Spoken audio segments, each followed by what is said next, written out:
Bismillahirrahmanirrahim. Assalamualaikum warahmatullahi wabarakatuh.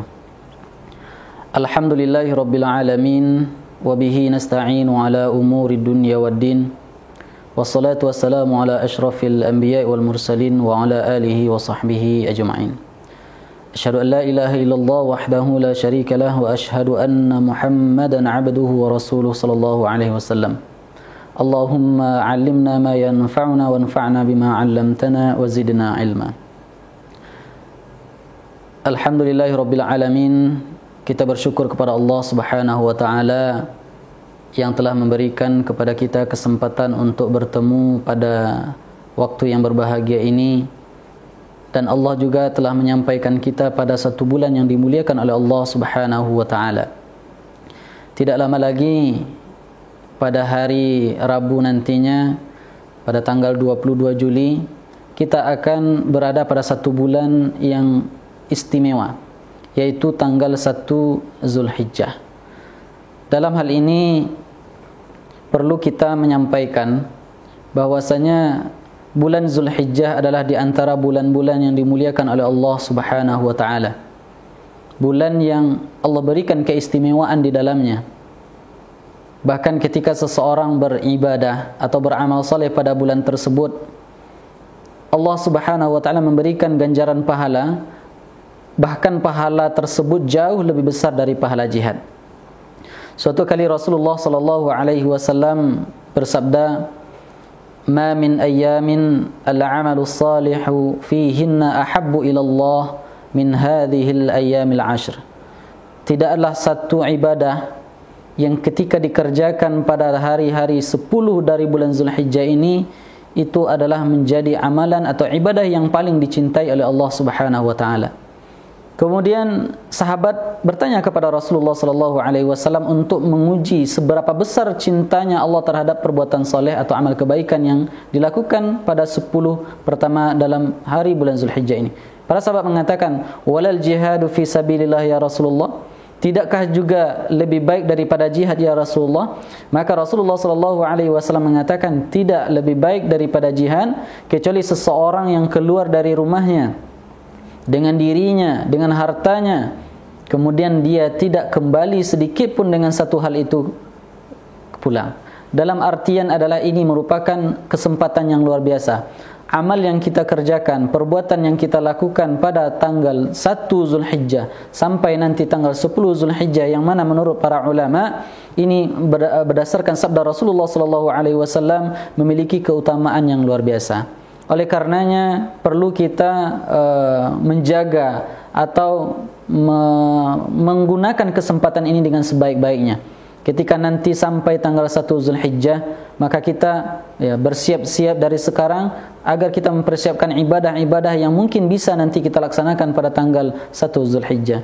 Di dalam ayat Al-Quran secara umum Allah Subhanahu wa taala mengisyaratkan bahwasanya inna iddatash syuhuri 'indallahi 12 syahran fi kitabillah yauma khalaqas samawati wal ard. Fihin, di akhir ayat Allah mengatakan fihin arba'atun hurum.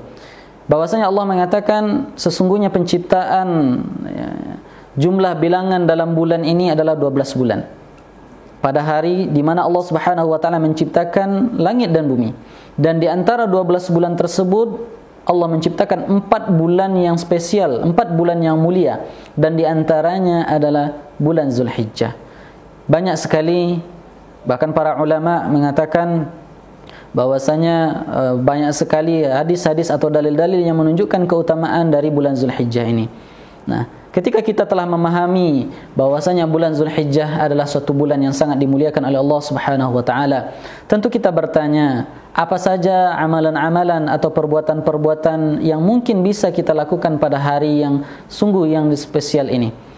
Maka di antara beberapa hal yang bisa kita lakukan adalah, yang pertama adalah puasa.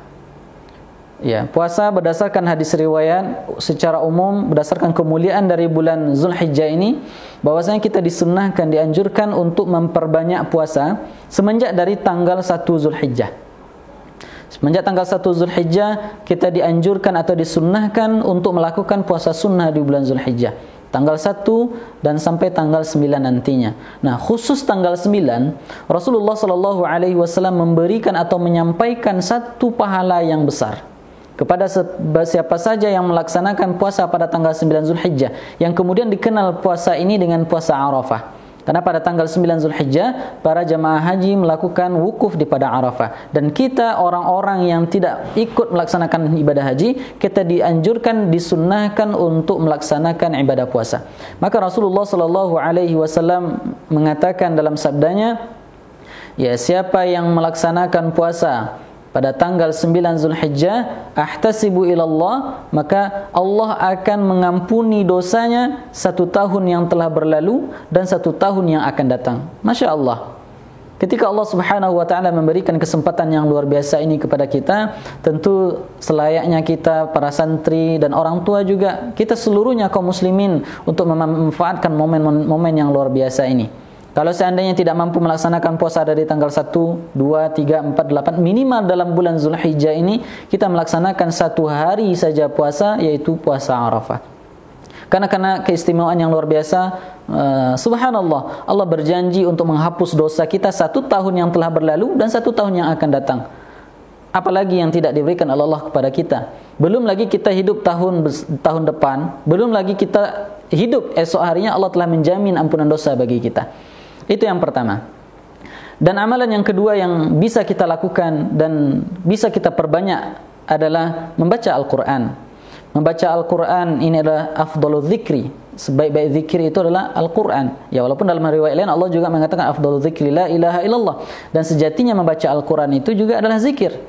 Maka ketika seseorang membaca ayat Al-Quran pada bulan-bulan yang telah ditentukan oleh Allah, pada hari-hari yang dispesialkan oleh Allah ini, maka Allah akan memberikan pahala yang lebih besar dan sangat dicintai oleh Allah Subhanahu wa taala perbuatan atau amal soleh yang kita lakukan pada hari itu.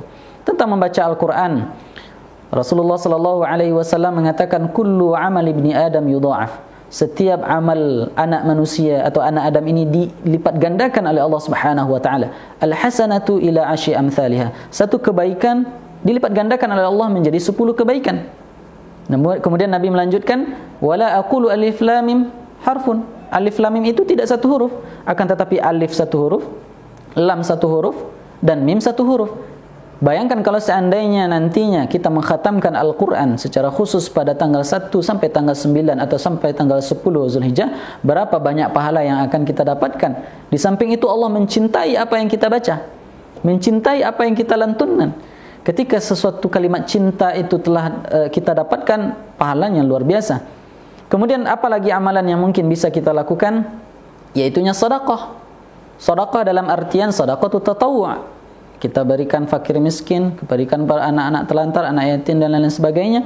Allah berjanji di dalam Al-Quran, mathalul ladzina yunfiquna amwalahum fi sabilillah kamathali habbatin ambatat 7 sanabila fi kulli sumbulatin 100 habbah wallahu yudha'ifu liman yasha'. Seketika seseorang berinfak, Allah akan melipat gandakan pahala kebaikannya sampai 700 kali lipat. Bagaimana kalau seandainya amal ini kita lakukan pada bulan Zulhijjah nanti? Kemudian selanjutnya adalah berkurban. Bagi siapa yang memiliki kemampuan untuk berkurban, mari kita berkurban. Kita ajarkan kepada anak-anak kita bagaimana berkurban. Ketika kita berkurban, kita suruh mereka untuk menyaksikan hewan kurban. Mudah-mudahan nanti ketika mereka dewasa, Allah Subhanahu wa taala memberikan kepadanya kelapangan rezeki dan bisa suatu saat nantinya untuk berkurban kepada Allah Subhanahu wa taala. Oleh karenanya, khusus untuk masalah kurban ini perlu Ustaz garis bawahi, Ustaz sampaikan sedikit kepada anak-anak Ustaz dan kita semuanya sebagai pengetahuan. Kalau seandainya kita berkurban dan berniat untuk berkurban, maka Rasulullah sallallahu alaihi wasallam dalam satu hadis mengatakan, ketika salah seorang dari kalian telah melihat hilal bulan Zulhijjah, maksudnya adalah tanggal 1 Zulhijjah, dan dia berkeinginan untuk berkurban, ada niat di dalam hatinya untuk berkurban, maka tahanlah dirinya untuk memotong kuku dan memotong rambut. Nah, maka bagi ibunda sekalian atau ayahanda, kalau seandainya ada niat dan keinginan untuk berkurban, ya, maka tanggal 1 mulai hari Rabu besok jangan lagi potong rambut, jangan lagi potong kuku. Nah, kadang-kadang kan kita tidak terlalu memperhatikan. Kita sudah berniat berkurban, sehari sebelum Idul Adha malah kita potong rambut. Nah, inilah sesuatu yang tidak baik, dilarang oleh Rasulullah SAW. Maka kalau seandainya kita ingin berbenah diri, ingin memotong kuku, kalau kuku sudah panjang atau rambut terlalu panjang, mulailah potong dari sekarang. Atau potong besok, karena besok sudah hari Selasa, hari Rabu tidak lagi boleh. Ini adalah satu sunnah yang diajarkan oleh Nabi SAW. Kenapa? Karena Nabi SAW mengatakan ini adalah satu bentuk bahwasanya seluruh dari tubuh kita ini, ketika kita berkurban, itu nanti akan dibebaskan oleh Allah Subhanahu Wa Taala dari api neraka. Khawatirnya nanti sebelum hewan kurban itu kita itu disembelih dan kita memotong sebagian dari rambut kita atau kuku kita atau bagian dari tubuh kita kelupaskan misalkan, dia tidak terbebaskan dari api neraka. Jadi kita menahan dari memotong kuku, dari memotong rambut sampai nanti hewan kurban kita disembelih. Maka setelah disembelih silakan kita potong rambut, silakan kita potong kuku. Dan amalan-amalan yang lain yang banyak yang mungkin bisa kita kerjakan. Di antaranya adalah haji. Tetapi pada tahun ini ya kita jangan bersedih kalau seandainya memang telah diberikan oleh Allah Subhanahu Wa Taala kuota. Allah masih memberikan kepada kita kuota, tetapi belum memberikan izin kepada kita. Tetapi ketahuilah kaum muslimin, ayah bunda sekalian atau anak-anak ustaz semuanya, kata para ulama, niyatul mu'min aula min amali. Apa yang telah diniatkan oleh seorang mukmin di dalam hatinya itu lebih utama dari amal yang ia kerjakan. Walaupun kita hari ini tidak bisa datang ke Baitullah, walaupun sebenarnya kuota seharusnya dalam jadwal Departemen Agama kita berangkat tahun ini, akan tetapi ya qadarullah, Allah belum memberikan izin kepada kita, karena Menteri Agama beberapa waktu yang lalu telah mengumumkan tidak akan ada satupun jemaah haji yang akan berangkat menuju Baitullah untuk melaksanakan ibadah haji. Jangan kita bersedih, insyaallah Allah Subhanahu Wa Taala telah menuliskan pahala yang sempurna bagi kita karena niat kita, karena keinginan kita dan karena kerinduan kita. Kita tidak datang, tidak bisa hadir ke Mekah bukan karena kelalaian kita, akan tetapi itulah yang karena keadaan darurat, kemudian karena COVID-19, corona dan lain-lain sebagainya yang membuat kita tidak bisa datang. Inilah amal-amal yang dicintai oleh Allah Subhanahu Wa Taala dan banyak amal-amal kebaikan lainnya. Pada umumnya, secara umum seluruh kebaikan-kebaikan yang kita lakukan pada tanggal 1 Zulhijjah atau pada bulan Zulhijjah itu dicintai oleh Allah Subhanahu Wa Taala. Apa ganjaran maksud cinta? Kalau seandainya Allah sudah mencintai perbuatan kita, mari kita lihat dalam Al-Quran. Allah mengatakan, in kuntum tuhibbunallaha fattabi'uni yuhibbukumullah wa yaghfir lakum dhunubakum. Qul in kuntum tuhibbunallah. Katakanlah kalau seandainya engkau mencintai Allah, yuhibbunallah fattabi'uni, maka Allah akan mencintai kita. Kalau Allah sudah mencintai kita apa? Yuhibbukumullah wa yaghfir lakum dhunubakum. Balasan dari ketika kita telah mendapatkan cinta Allah, Allah akan mengampuni seluruh dosa-dosa kita. Wa yaghfir lakum, dan Allah akan mengampuni kita. Seluruh dosa kita diampuni dan kita dicintai oleh Allah Subhanahu Wa Taala. Maka ini adalah kesempatan yang besar bagi kita, anda sekalian, anda ustaz dan orang tua di rumah, anak ibunda dan ayahanda. Mari mulai hari Rabu besok kita maksimalkan sebaik-baiknya kesempatan yang terbaik ini untuk beribadah. Mari kita banyak berzikir, membaca Al-Quran, berpuasa, bersedekah dan lain-lain sebagainya, karena pada hari itu Allah mencintai amal perbuatan kita, dan amal perbuatan yang kita lakukan pada hari-hari tersebut jauh lebih dicintai oleh Allah Subhanahu Wa Taala daripada jihad. Bayangkan, jihad adalah satu amalan yang luar biasa. Yang seseorang yang berjihad kemudian dia mati syahid di medan pertempuran, maka Allah akan langsung memasukkannya ke dalam surga tanpa hisab. Nah, amalan yang kita lakukan di bulan Zulhijjah ini, 10 pertama bulan Zulhijjah, jauh lebih baik daripada jihad. Maka oleh karenanya di sini kita saling mengingatkan, wa tawassaw bil haqqi wa tawassaw bis sabr. Ustaz mengingatkan kepada anda semua dan kepada diri Ustaz pribadi, ya, mudah-mudahan nantinya kita mendapatkan keberkahan di hari-hari yang mulia ini. Ya, inilah yang mungkin Ustaz sampaikan, yang bisa Ustaz sampaikan. Semoga Allah Subhanahu Wa Taala memberikan kepada kita kesempatan untuk mendapatkan ridha-Nya dan mendapatkan cintanya pada bulan yang dimuliakan ini. Barakallahu fikum, subhanakallahumma bihamdika asyhadu an la ilaha illa anta astaghfiruka wa atubu ilaik. Assalamualaikum warahmatullahi wabarakatuh.